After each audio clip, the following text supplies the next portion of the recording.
All right, guys. So we've already been talking for quite a while about a lot of different amazing and interesting things that have been going on in the movie and TV space, but we have 4 more topics to go here, and this one's really interesting because this one comes from a scooper, quote unquote. And I talked about scoop culture. There were a lot of scoops about Deadpool and Wolverine that just did not come true.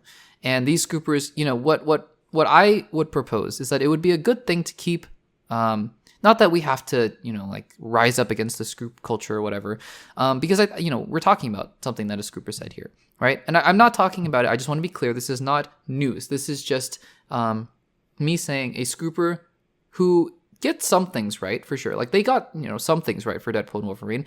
So a scooper who gets some things right, said something about Marvel, and let's talk about what if that were the case, right? And so I'm not saying, rise up against scoop culture or whatever, but I am saying that it would just be nice to kind of backtrack sometimes and say they don't get everything right. And so let's not just take everything at their word.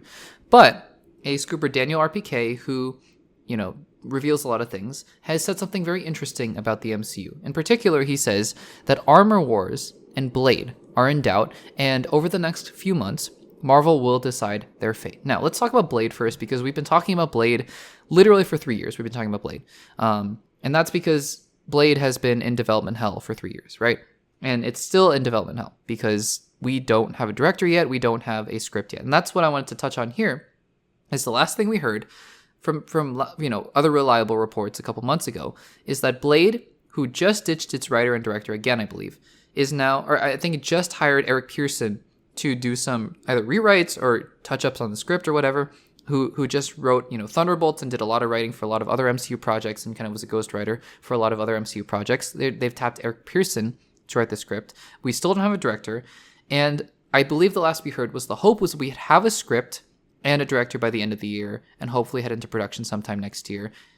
Whether or not they were even targeting that November 2025 date, I don't even know. But the point is, we might have a draft of a script written by Eric Pearson floating around somewhere. We have drafts of many different scripts that, many different writers have written for Blade. But, the current writer, who knows, right?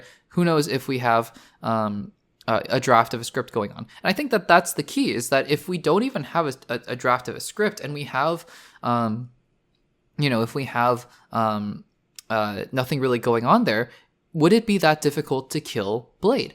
Now, let's look at it this way. Mahershala Ali, I think, is probably getting extremely impatient with the MCU. And, for however long he wanted to play Blade, I think that, by the day, by the hour, by the year, it's just growing more in doubt for him that anything is ever going to happen, because he was the one who really wanted this to happen. It was him.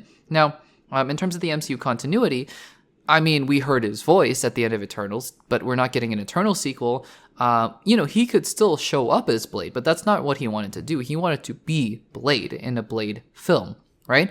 And so I think that just makes it really interesting to think about, whether or not he's in a position to say, if Kevin Feige walked up to him and said, look, Mahershala, I'm so sorry. We tried our absolute best. We wanted to make this the best film we can. It's not happening anymore. It just doesn't fit anymore.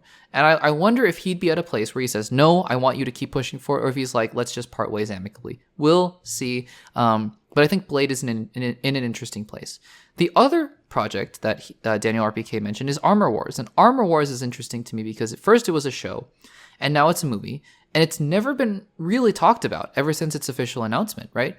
We had we got a logo for it like 3 years ago at some investor call, and then that logo changed, and now Don Cheadle, it's going to be a movie with Don Cheadle. And I don't even know what to make of this film. Now, kind of the sad reality about this, if both of these films were axed, is that, these are led by two dynamic actors, right? And not to mention that, another narrative that I'm sure a lot of toxic fans are going to be, cheering in the streets about, which I think is just a terrible thing. But these are two of, not just the best actors, but two really talented black actors, right, working in Hollywood. And I think that, look, I think Marvel is doing a lot to increase their diversity, but, a lot of their projects are still led by white males, right? Obviously, you have your Thors of the world who are still hanging out. Obviously, Hulk is still hanging out here.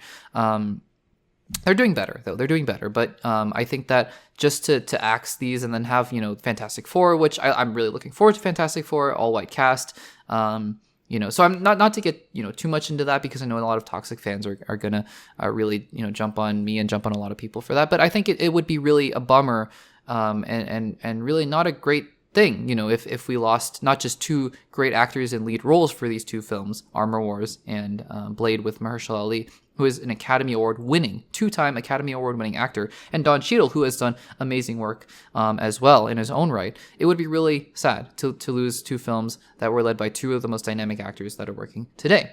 Now, on the flip side, on a completely unrelated note, if Kevin Feige looks at his slate and he goes, okay, we have a story we're telling here. Fantastic Four is so clearly setting up Avengers Doomsday because it's the Fantastic Four, and the villain of Doomsday and Secret Wars is Doctor Doom. So, duh.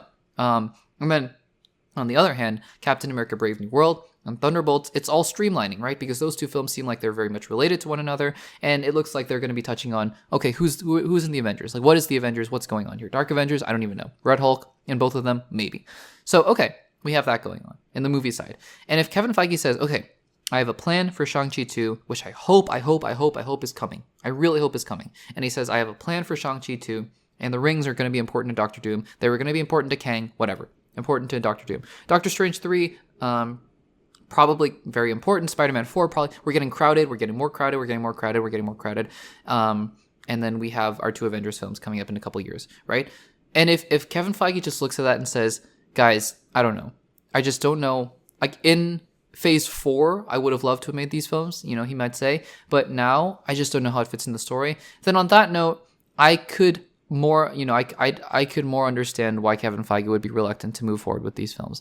Again, I think, like I said, I'm of two minds of this, right? Because I love these actors, and I love Don Cheadle as War Machine in that role. Although, like I've talked about this before, we can totally just retcon the whole he was a Skrull since Civil War. It doesn't have to be since Civil War. He was just wearing a hospital gown, which I think that director wanted it to be from Civil War. I think that's a terrible idea. Terrible idea. It can be after Endgame. That's fine. I think that's much better. And Mahershala Ali, obviously losing that kind of talent in the MCU is it would really suck. But look, I mean, if we're gonna focus on streamlining the MCU story, then I'm not gonna be thrilled about it, But I think that as long as we get that cohesiveness in those stories, and it's not like Kevin Feige is just axing them for the sake of axing them, then I think that it's like, okay, let's see what you got, Kevin. Is I think what I'm in the mindset of. Like, let's see what you got. Let's see how you're going to move forward with this, and let's go from there. So yeah, I mean, I'm a little torn about this because I would have loved to have seen those actors play those roles in those movies, but I also understand that the MCU is not in a place right now where it can just make Eternals 2 just willy-nilly, even though I would want Eternals 2, really, would very much want Eternals 2. So yeah, we'll have to see about that. But let me know in the comments down below, would you, if you were in Kevin Feige's position, would you want to keep moving forward with Armor Wars or Blade? It's not like they're confirmed, like I said. This isn't confirmation of anything. It's just, speculation that these two films are going to be axed. This is just a rumor. So let me know in the comments down below what you think about